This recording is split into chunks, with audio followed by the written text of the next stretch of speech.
Jiki da zuciya ba ni san kalmar.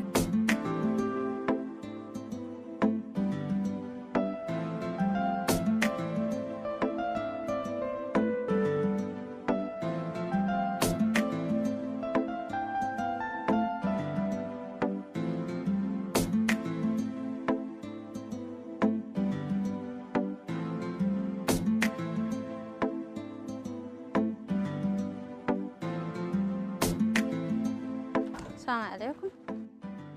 Wa alaikum assalam. Kai shiru baka cewa komai. Amma ina wayaki? Wayata kuma? Gata? To amma me yin faru kake tambaya na waya na?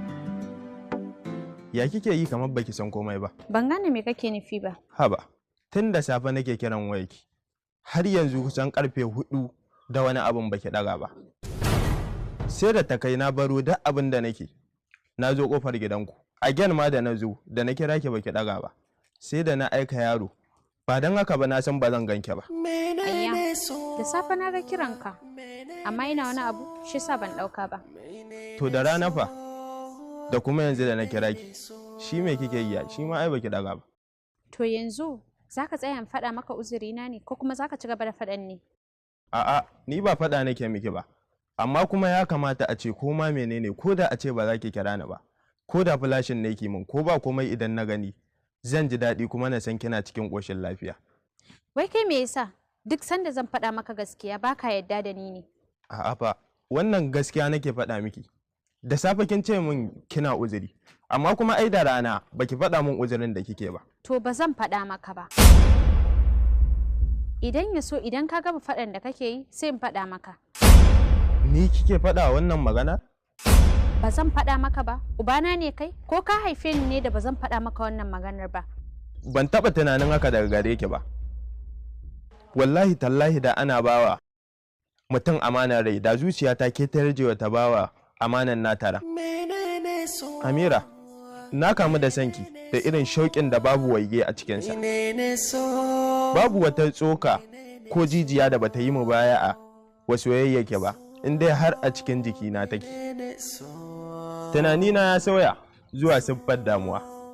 Tun ina lallaba zuciyata, har yanzu komai ya ƙare, saboda illar da sanki ya yi mun.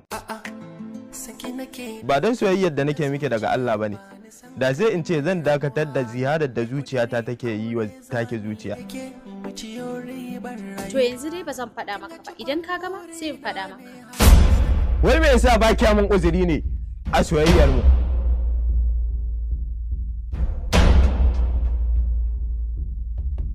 Ba na yi ma uzuri. Ba wai haka nake nufi ba.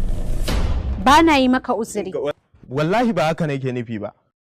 Kace ba na yi maka uzuri ko? Eh ba kya mun uzuri. Na faɗa ba kya mun uzuri a tarayyar mu. To shikenan. Daga yau babu ni, babu kai. Ka je ka nemi wacce za ta yi maka uzuri. So da dama ina jin yawan wannan kalmar a bakin masoya ta cewa kana mun uzuri ba na maka uzuri.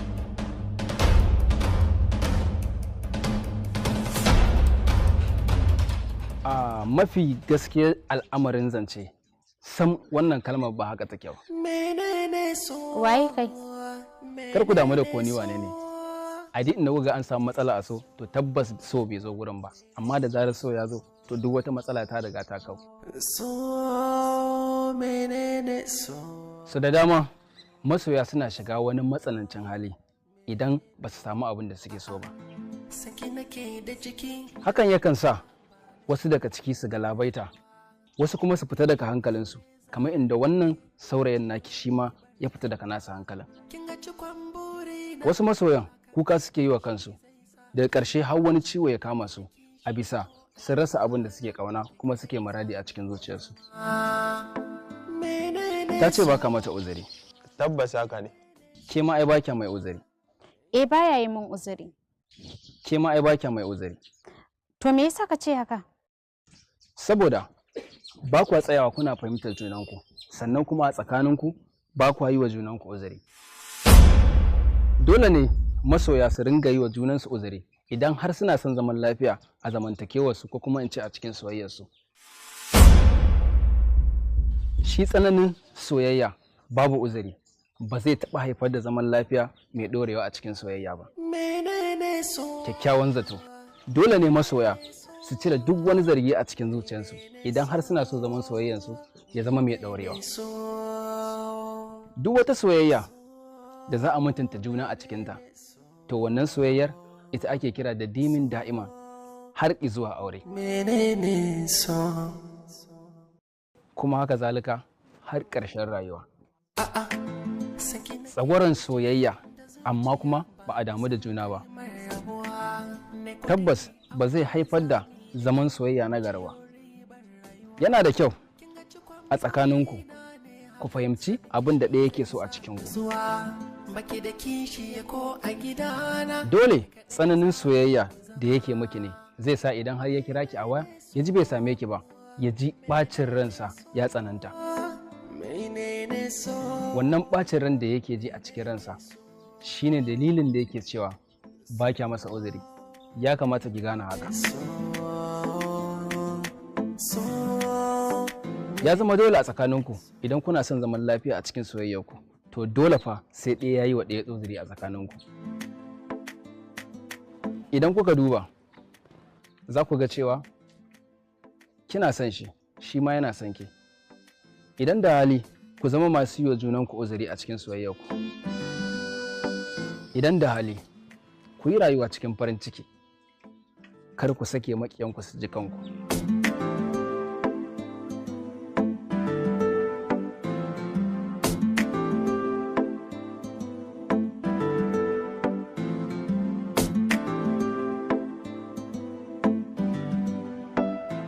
Ki yi haƙuri, wallahi ba komai zan iya jurewa a kan ki ba.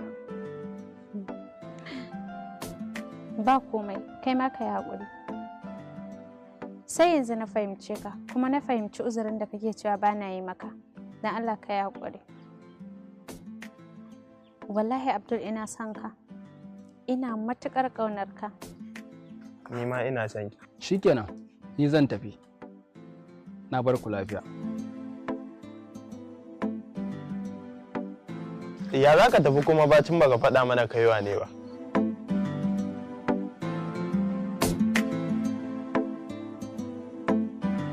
Kar ku damu da ko ni wane ne. A duk inda kuka an samu matsala a so, to tabbas so bai zo gurin ba. Amma da zarar so ya zo gurin, to babu wata matsala da ta ƙara ragewa. Kar ku damu, a koda yaushe ina tare da ku. Ni dai fata na ku ci gaba da kula da junanku. Sannan ku kasance masu yi wa junanku uzuri a cikin zamantakewarku. Ku riƙe wannan. A bar ku lafiya. Menene so, menene so, so. Yanzu da bai zo ba da shi kenan? Ba za ka rasa ni ba, kawai dai dama ɓacin rai ne.